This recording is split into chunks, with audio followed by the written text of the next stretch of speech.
different way of being productive that is God-centered, akhirah-focused, that is purpose impact driven. We're here to challenge that and say, well, here's a different model. We call it Barakah culture model of productivity. But I'm saying, if you want Barakah in your life, if you want to experience Barakah in your life, those are decisions, choices you have to make. In fact, this hadith was the reason why I actually restarted Productive Muslim. I pray 5 istakharas a day. Almost like your number one enemy is not your competitors, your number one is shaitan.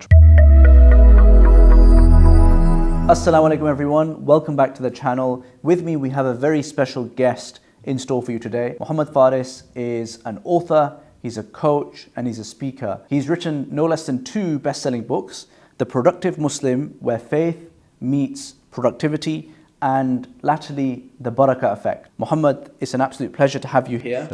I also discovered that you're a former investment banker. Well, former risk manager, let's put it that way, in the banking industry. Alhamdulillah. Fantastic.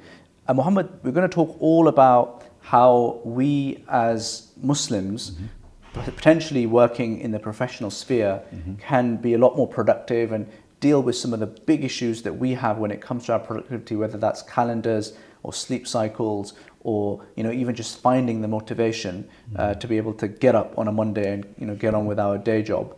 But before that, I heard a story that there was a lady who came to one of your retreats, and she said that she would get up at 5 a.m. in the morning to attend a video call or a conference call, but she wouldn't be able to get up for Fajr. Now, alhamdulillah, she's pulled it around remarkably. Can you talk to that story? Yeah, it's a story that, even though it's unique to her, but it's a story I heard a lot, many times with other people, where the model productivity that we all often subscribe to, the one we often look up to, is what I call the hustle culture model productivity.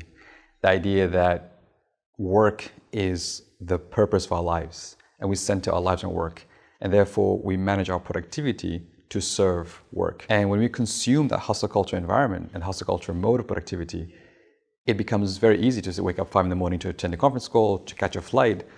But then when things comes to things that are more meaningful, things like waking up to pray Fajr or tahajjud or to tend to a child, it becomes very difficult for us. So with the sister and others, we recognize we need to move from this hustle culture mindset of productivity, which is very ego-centered, very worldly focused, very just driven by material results, to what it will look like and designing a different way of being productive that is God-centered, akhirah-focused, that is purpose impact driven. How would you organize your energy, your focus, your time? What are the choices you make? What time you sleep? What time you wake up?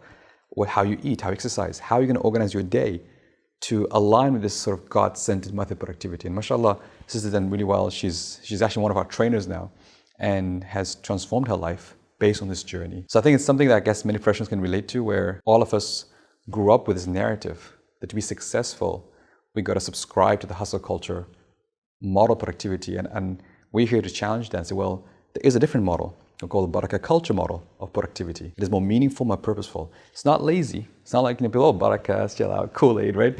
No, it's actually meaningful, purposeful. It's for a higher purpose, and it's more holistic than just making work the center of our lives, basically. And what does this look like on a day-to-day for the average? Let's say you're working in the city as a lawyer, right? As I was.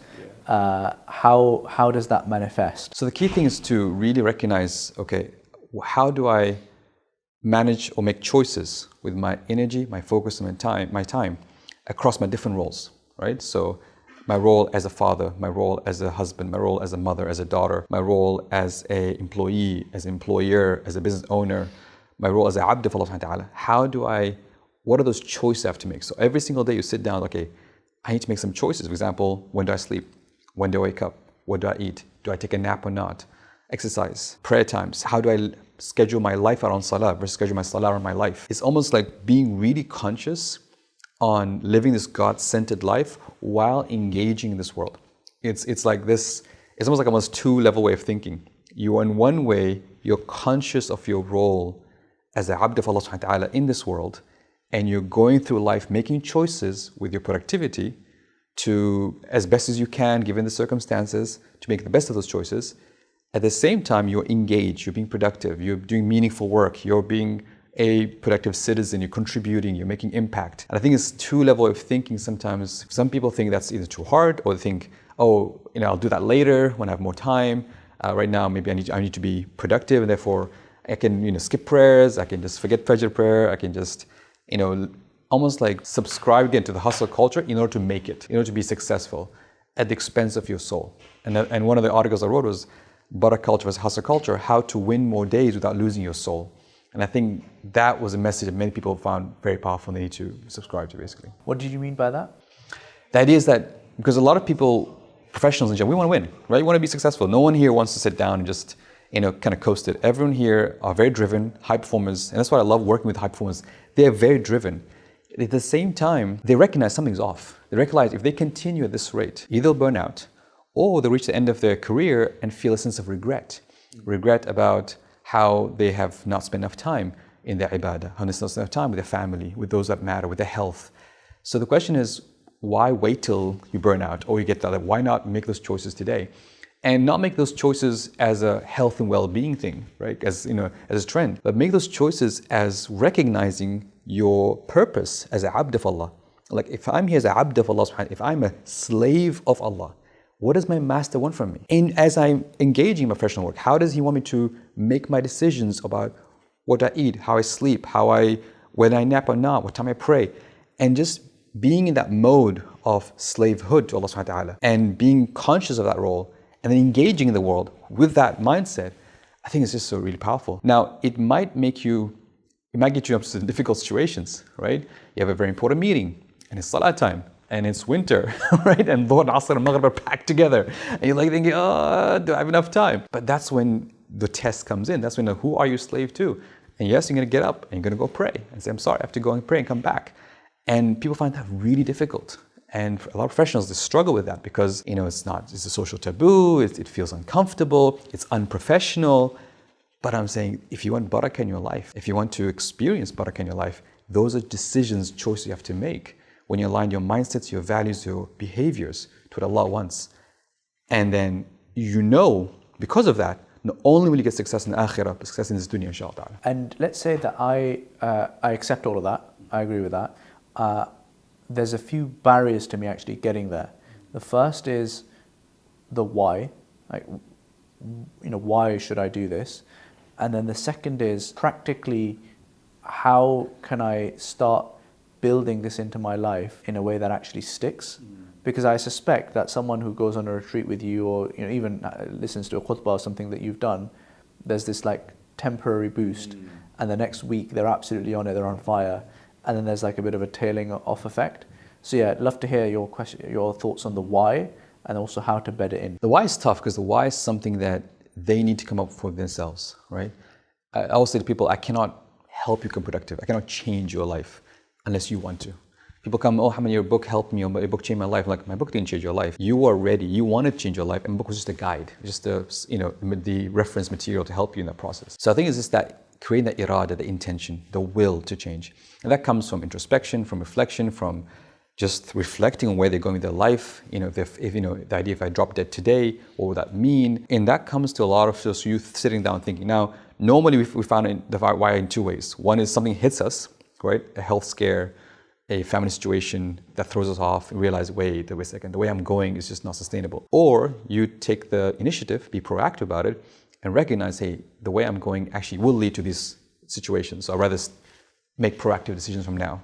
So that's the why, but I cannot force that why on somebody. I cannot tell what that why is. They have to come with that why. And recognizing, I think I'll come back to this idea, recognizing why we're here in this world, recognizing our role as, again, I use the word slave very, very important because people think like servant, they like to use soft words. I'm like, no, you are a abd. And Allah refers as a abd means a slave. And slavehood, slave of Allah subhanahu wa ta'ala. And the moment you recognize you are a slave, which means you have a master. And the master requires you to do something. So it's almost like we're kind of opting out of this role, like we don't feel comfortable, but no, but that's your role. So once you take on that identity, I'm an abd of Allah subhanahu wa ta'ala, all right, then what does my abd should do? Get up, okay, Fajr, do the X, Y, and Z. So I think that recognizing is very, very important. Second question, okay, let's say, okay, I have this recognition, that epiphany, the role I gotta change my life. The next part is, okay, what are practical changes? And I always say, start small, right? Don't try to change your life overnight. Even with our retreats, we always talk about, yes, you experience a 7-day productive Muslim lifestyle, 7 days, but I always say, leave with 1 or 2 things that you'll stick to for at least 30 days, for at least a month. Try it out. We always recommend the first thing is the morning. If you can get that morning down, those early hours, just Fajr, bit of Quran, Adhkar, start that. That is a great start of the day. If you can get the 5 daily prayers in time, right? And just really hold on to them. If 5 is too much for you, try to see how can I really ensure that these are my non-negotiable routines, non-negotiable habits. Putting those keystone habits in place, putting the scaffolding in your life that helps you maintain those habits. Whether, again, making blocks, time blocking in your calendar, whether it's deciding on few things that are non-negotiable, working with people to help you, support you in that role. These are things to sustain it. And alhamdulillah, we've had people who over 2-3 years have been going through a transformation journey, and they realize it's not overnight, it takes time, but we have a motto saying have sincere intentions and work hard, right? You gotta have sincere intentions, I wanna change, and you gotta work hard. The two go together, inshallah. It's interesting you mentioned the morning aspect. So you said Fajr and you said Adhkar and Quran. So what's the wisdom behind all of this? So I can answer from two perspectives. One is, of course, from a spiritual perspective, also from a peak performance science perspective. From a peak performance science perspective, if you study productivity as a science, so you protect your first hour. Usually that first hour, what happens to most of us is that our brains get hijacked, right? We open our phones, we check our scroll through, and next thing you know, we just consume with all the stuff to do. But imagine if you wake up and you say, what, I'm not gonna check my phone, I'll turn off the alarm, not check my phone, I'm gonna make wudu, pray Fajr, do my adhkar, read some Quran, go for exercise, spend time with the family, have breakfast, take the kids to school, all that stuff, and then check my phone. Just the quality of the start of your day is incredible. And even before you check your phone, plan your day, right? Decide what you're gonna do first before you get hijacked, what's gonna come with the urgency factor, right? So that is just incredible. And this is from a productivity perspective, is a great way to start your day. Now, spiritually perspective, there's a beautiful hadith that talks about the burika li ummati fi bukuriha, right? There's barakah for my ummah in the early hours. In fact, this hadith was the reason why I actually restarted Productive Muslim. There's this funny story. I started Productive Muslim as a blog, and then 2 months later, shut it down. I'm like, it's a stupid idea. Who's going to even read this stuff, right? Because at that time, my goal was to take kind of the Western secular model of productivity and just teach it to the Muslim world, right? Take GTD, get all the stuff and just teach it. But then 6 months later, I realized, wait a second, what does Islam say about productivity? What is Islamic worldview of productivity? And I came across this hadith and realized, wow, every productivity guru says, wake up early, wake up early, wake up early. And they can't explain why. And here it is, hadith tells us that there's barakah in those early hours. There's something special in those early hours. Make the most of it. So I realized, oh, whoa, okay, now that's very powerful, this idea of barakah. So for me, it's like tapping into this barakah means you wake up and your there's a beautiful hadith, man asbahu hamhu dunya, right? Whoever wakes up and his main concern, main worry is dunya, Allah says, the hadith says, shattat Allah amrah, Allah will disperse his matters and he'll see poverty in his eyes. He'll always feel poor. I was doing coaching for a person who's very successful, actually a lawyer, and he said that, Hamad, I wake up in the morning and the first thing I do, I check the Wall Street journals. That's the first thing. I wake up first, I'm looking for deals. Like he's trying to look at the best deals. He goes, I'm always feeling poverty, even though he's really successful. And the hadith says, man asbahu hammu al-akhirah. Whoever wakes up and his concern is the akhirah, Allah subhanahu will bring the dunya to his feet. Why? What does it mean to have your ham is akhirah? It means you wake up and the first thing in your mind is, Alhamdulillah, right? First thing in your mind is Fajr prayer. First thing in your mind is Quran. First thing in your mind is Adhkar. That's what matters. That's the thing you're concerned about. Then of course, okay, fine, Bismillah, when time comes, I'll sit down, plan my day and engage with the dunya. And I think that mindset shift is both powerful, from a productive perspective as well as a spiritual perspective, and it's something we need to tap into to literally experience barakah in our life, inshallah. Okay, so we've started to get on top of our morning routine, and we've staved off the spectre of the mobile phone. What do you think about how one should be thinking about their calendar as a whole? Because one of the issues that we have is calendar management, especially if you're not necessarily the most senior person in the team, can be sometimes, or even if frankly if you are, right? In fact, it's worse. It's very hard to control what goes into your calendar and you have random things that pop in, pop out, and then it's very difficult to find time to actually do work. What are your thoughts? How do we deal with that? That's great. So I think what calendar will say is, I do this on a weekly basis, and I first of all have a session every Saturday morning. I call it Gailio. What, sorry? Gailio, G-Y-L-I-O, means get your life in order. Right? So every Saturday morning, I go to a coffee shop, I spend 2 hours doing this. Right. I put everything that I have to do, The whole week, like everything's on. I look at my last 2 weeks, look at the next 2 weeks, and that guy Leo helps me to kind of like just, sort out all the different things. Almost like my weekly cleaning up process. And one thing I look at is the first thing I do is I look at prayer times. First thing, our prayer time's changing, especially in the UK, right? When things move really fast, our prayer time's changing. Okay, block those time out. Great. Next one, I do, I look at family stuff. Kids pick up, drop off, dinner time, spend time with the wife, and all that, just really put that down. Third thing I look at is exercise and naps. I'm a big fan of naps, exercise. Like I actually schedule my runs, strength training, what I'll do with it, and I just make sure that make a conscious decision when I'll do that. Naps are absolutely important, especially if you don't wake up for Tahajjud and Fajr. People don't recognize that the idea of naps being a powerful role. Also, you being a better person, you go home. Like imagine you work all day long and you go home and you're spent, you're tired. And then the kids are jumping over you and like, I really can't be dealing with this right now, right? Versus if you take a nap, you have the energy to be a great father, great husband. So naps and exercise being there. Once those then I have what I call focus sessions. Focus sessions are things like you said, those deep, meaningful work that I need to focus on this week, right? So for example, it could be a contract I'm working on, could be a proposal I'm working on, could be a presentation I'm working on, a workshop, a book I'm trying to write. So I actually block out focus sessions. Once I block those out, the rest is, like you said, is free fall. Like, team meetings, calendars, stuff jump in. Now, that's a structure. Now, to be fair and to be honest, sometimes the week starts and things don't go as planned. And that's why I say you need to have almost like a healthy relationship with the calendar. It's not, don't make it a stress factor. Oh my God, I'm supposed to do this at 10 o'clock. It's now 11 o'clock, I haven't done it. No. It's almost like it's a structure. It's a plan. It's an intention. And each day you ask Allah subhanahu wa ta'ala, Allah, if this is khair for me, let me fulfill it. If it's not khair for me, do help me it's better. And sometimes you wake up, you don't feel like doing anything on your calendar.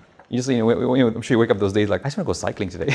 I just want to go running. Like, I just don't feel like doing this again. That's why I build buffer days. Have the flexibility. You know what? Today I just don't feel like doing this. Okay, we'll do differently. And I think having that healthy relationship with the calendar, where it doesn't feel like it's imposing on you, it's like almost like a death grip on you, it makes it much more engaging. That's why I say calendars are niyyah, our intentions, and you're showing Allah, this is the best that I think what I should be doing. Guide me what's better. I know once one guy he worked for a bank, also Islamic bank in Dubai, he said that I pray 5 istakharas a day. I'm like, 5 istakharas, what? He's like, I wake up in the morning and I pray istikhara for the plan for the day. And then like and he's a manager in this bank. Second istikhara is for decisions I'm making inside my work. Third istikhara is decisions for my family, things I'm making in my family. Fourth istikhara is like for like big projects working on. Fifth istikhara is like, things he's working next day. I'm like, 5 istikharas one day. Basically, because for him, it's like he's actually enjoying this process of almost like, because you don't know what you should be doing. You think you know what you should be doing, but engaging that process of istikhara, that's how you bring the barakah in your life as well. So those are the calendar managers. So block those things out, plan, and then detach from the outcomes. Like detach from your calendar. Things happen, emergencies happen, your kid falls sick. Khair, bismillah. You have to just organize differently, basically. And Mohammed, do you think that there's a role for how certain organizations are just set up, right? And this is particularly relevant, I guess, for organizations that you're in charge of, such as Islamic Finance Guru, Curate Capital, because I feel like certain organizations, perhaps, despite the fact that someone might, get on top of their productivity and be a lot, better as a Muslim as a result of that as well, they are just in a toxic environment. And it's just not a place where, regardless of how productive a Muslim they are, they're just going to be fighting an uphill battle. So the question is, how much does the environment matter? And, is there a way that we need to be even thinking about organizational structure? Yeah, this is an area that I'm actually now fascinated about. So the Barakah culture at not individual level, but at organization level. What does it look like? And we talk about mindsets, values, and rituals, right? Or mindsets, values, and behaviors, which is basically the pillars of culture. What are the mindsets we bring to the table? For example, an abundance mindset versus scarcity mindset, an akhirah mindset versus dunya mindset, a grateful mindset versus an ungrateful mindset. What are the values we bring to organization, right? Again, classic values, excellence, honesty, integrity. What are the behaviors? For example, we have a behavior where we actually set an intention before every project. And every time we struggle with a decision, we go back to our intention. Behavior of praying istikhara, for example, for make decisions. Behavior, for example, of making dua for each other. Like make that as a thing. We have a Google sheet where all the team members put their duas together. So the idea is like having these mindsets, values, and ritual. And as leaders, this is where the role of leadership comes in. And as leaders, you need to set that culture, right? And be cognizant of, are we inviting toxicity?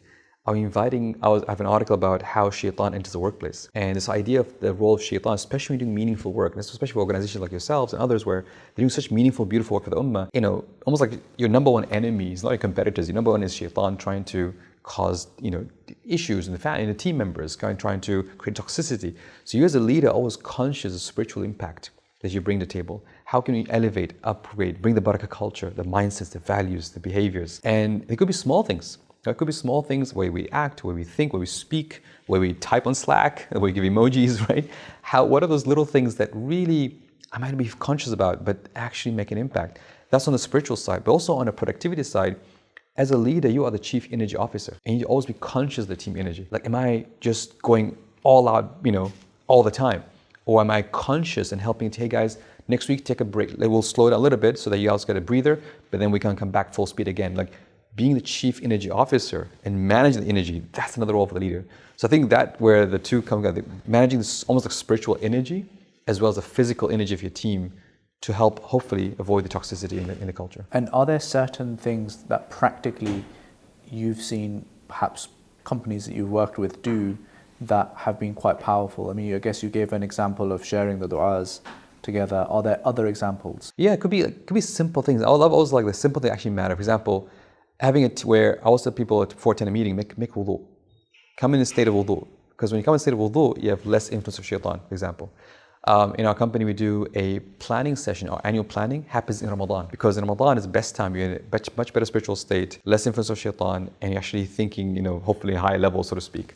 For example, being conscious of what you call, being conscious if someone says something in the meeting that perhaps rubbed off someone the wrong way, you call it out and say, hey, this is, and actually give almost like a dars adab, for example. So those, and again, the leader sets the tone there and being accountable. Say, hey guys, hold me accountable if I say something. It's the small things. I will say it's nothing the major stuff. It's the small things, small behaviors, small rituals, small things that, even simple things like, for example, let's do a check-in before we're meeting.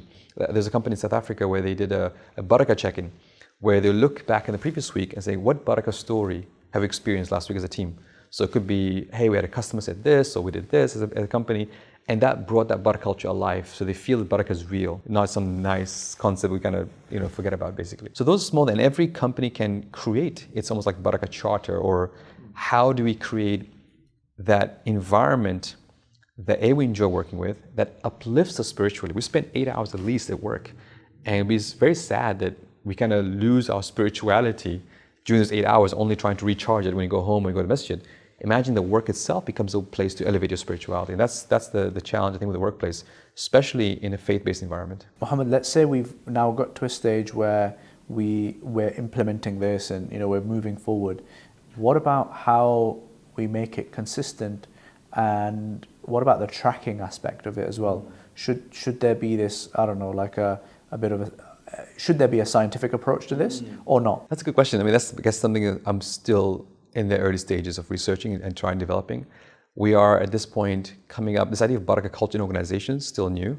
And we're just in the stage where we're testing this concept of how to bring mindsets, values, rituals, and how to make sure it works. And I put the pressure on the leaders to kind of like lead this. But then when you try to think of what are the HR policies, for example, when it comes to performance reviews. For example, there's one company that I work with right now in Pakistan. Their role, what they do is you have objectives, right? But you could achieve objectives and still have a poor performance, because how you achieve those objectives, right? So let's imagine you have this objective goal, but you bulldoze everyone, the team member. You worked alone, you didn't collaborate. You were toxic in the way you approach the team. Well, do I still give you a bonus at the end of the year? No, like the way you achieve the objective is actually something that's just as hurtful. So what they've done is they've divided their key performance indicators in two parts. One is the actual objective, one is like the how. Like what is, they call it character and good manners. Like what are the approach you're going to achieve this objective, basically. So I think that sort of level where those are sort of systems in place, whether it comes to HR policy, hiring and firing. In the hiring process, are we testing for behaviors that attract barakah? Or are these families aligned? It doesn't, whether Muslim or non-Muslim. The idea is like, is this somebody that will add to our culture and align with our barakah culture values and mindsets, or is someone's going to detract from our culture? And I think that's sort of things that now we need to kind of start working on.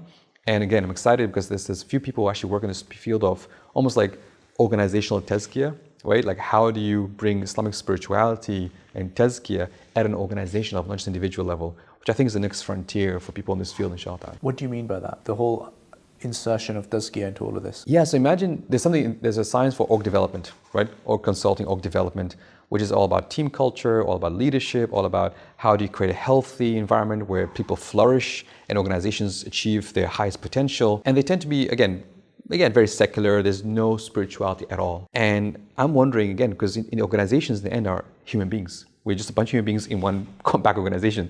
So the question is, what will it look like to unlock people to fuse spirituality in an organization level when it comes to HR policies, when it comes to leadership values, when it comes to objective planning, right? And how do you plan objectives and how do you reward? And the model we have right now is, of course, the seerah as a model. I would say the seerah is the greatest startup story in the world, right? It's like from one person to a billion followers for centuries. Like that's the greatest startup story in the world.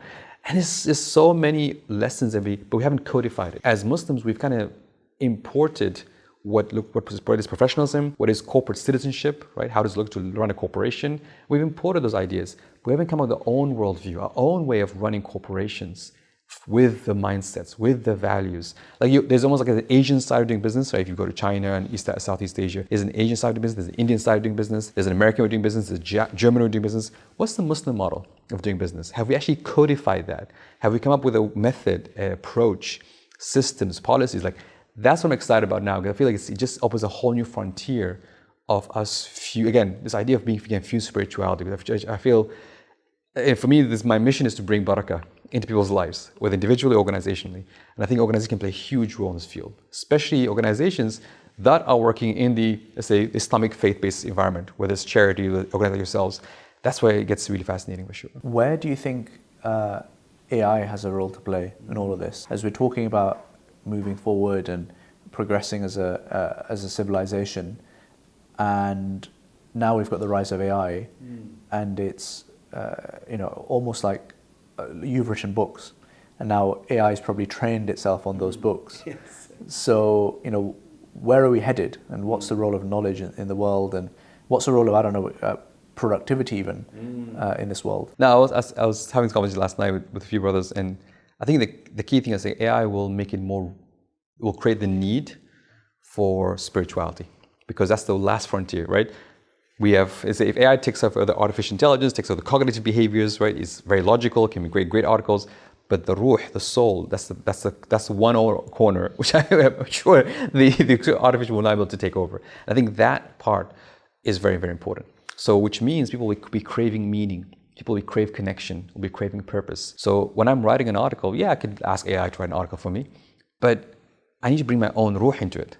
So saying Bismillah, making wudu, writing for the sake of Allah subhanahu wa ta'ala, the way you write will come differently versus, hey, ask AI. Now, I'm not averse to using AI. I'll say use AI as a thinking partner, right? Make it a great, having a very smart person next to you and you can talk to. In fact, nowadays I love the voice mode. I just put it on and just have like a little conversation with AI. Hey, what about this, what about that? It's like challenges me. But then when it comes to actually your creative output, when it comes to creating meaning and purpose and connection, and people will crave that connection, I think that there's a role there. So I think we need to lean into that. And as an ummah that has the last divine message to mankind, honestly, think about if you look at the global scale, right? You have, again, we're given like two models to follow. We have a Western model or the Eastern model, right? But where's the model of Muhammad sallam, the model of the Quran and Sunnah, the last divine message to mankind? We have the code for the spiritual code, which I think we need to definitely develop, understand it, and then inshallah share with the world, inshallah. If you think back, Mohammed, you've worked with lots of companies, lots of people over the years. What do you think are some of the most standout defining characteristics of people who are productive over a long period of time? I think the key thing is they have an intention and they were consistently showed up to fulfill that intention. And interesting enough, they detach from results.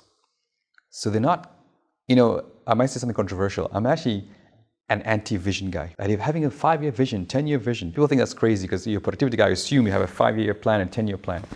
But the problem I have with visions and 10-year plans, 5-year plans, is that you're making two assumptions. You're making the assumption that you know what the future holds, which you don't. And you make an assumption that you have all the capabilities and skills and knowledge to be able to get to that vision. And if you know these two are not true, then, well, where does that leave you? I'll say it leaves you back to intention. And that's why, as in Islam, we are rewarded for our intention. So you set a clear intention. This is my niyyah. For example, your niyyah is to elevate the Muslim community with financially, right? That's an niyyah. Now, it doesn't matter how your vision is fulfilled. It might be fulfilled in different ways. You might have an app. There's different ways to fulfill that vision, but the intention is very clear. It might come in different ways. Different ways manifest itself, but your vision is very clear. Versus your intention is very clear. Versus having, oh no, I want to build X, right? I have an image of success in my mind. And if this image is not achieved, I get upset, I get frustrated, I get disappointed. So I always tell people, don't be attached to the image of success, to the results. Focus on your intention, show up regularly to fulfill your intention, follow the processes, learn from the best, do your part, and leave the outcome to Allah subhanahu wa ta'ala.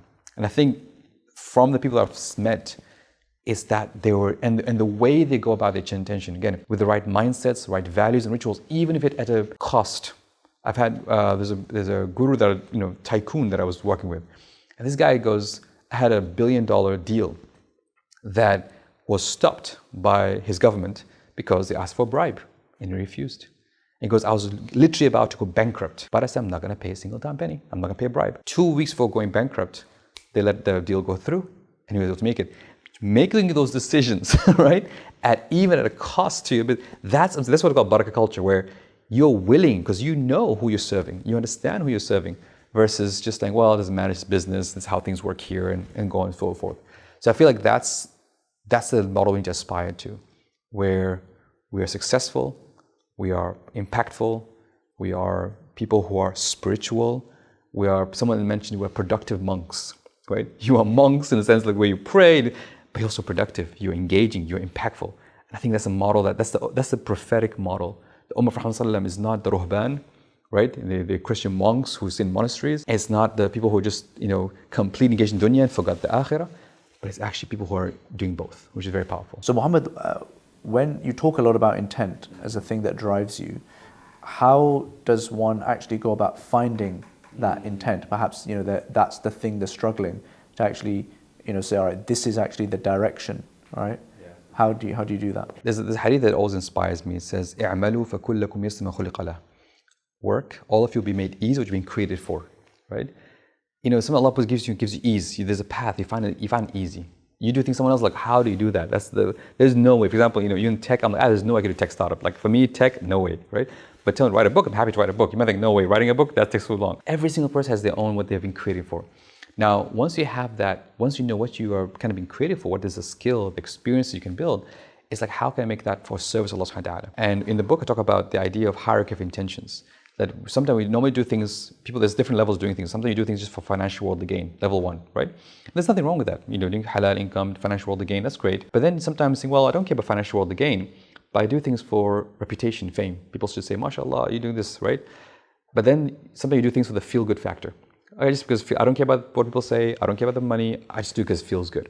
But I'll say that's kind of the highest level of intention in a hostile culture environment. As Muslims, we unlock a different level of intentions. The idea of how will this help me in the akhirah? How can I serve Allah subhanahu wa ta'ala with this, right? So I give a story. I was in Tanzania doing a workshop and there was a sister who wanted to open an abaya store. I'm like, okay, abaya store, great. So you can do it for financial worldly gain. I'm just making money from abaya store. That's fine. I can do it for honor, reputation, fame. MashaAllah, she has nice abayas she's selling. That's fine. She can do it because it feels good. It feels good for her to sell abayas. It makes me, it's popular in the community. That's fine. But then she said, you know what? I told her, what if you upgrade your intentions? What if you do this for the akhirah? And she's like, okay, what does it look like? Maybe you try and promote modesty. That's in a high intention. Maybe you can reinvest some of that funds into girls' education. Okay, now her business, there's a whole high level of intention. Now it's like, now when you go to work, it's ibadah, right? You're experiencing that. So I think it's finding that intention is find the skills, find what Allah has made easy for you to do, what Allah has given you the skills to do, and say, how can I put this at service for the akhirah, for the ummah of Allah subhanahu wa ta'ala? That, when you get a high level intention, very powerful. Muhammad, this has been an education, and I pray that we all become more productive through your work and also generally. Where can people find you and get into your works further? And also, are there any last thoughts that you'd like to share with us? Inshallah. So I'll be honest, Jazakumullah khair. First one, say Jazakumullah khair to all of you. I think to the work you guys are doing, I think this is needed, and Ummah needs this. So it's always heartwarming for me to see people with sincere intentions working hard with ihsan. That's something very rare. So may Allah subhanahu wa ta'ala reward all the team members here and all the work you guys are doing and accept it from all of you. And the dua Allah uses, don't replace us, because that's the main dua we make, inshallah ta'ala. Yeah, people can find me at productivemuslim.com, the website, productivemuslim.com.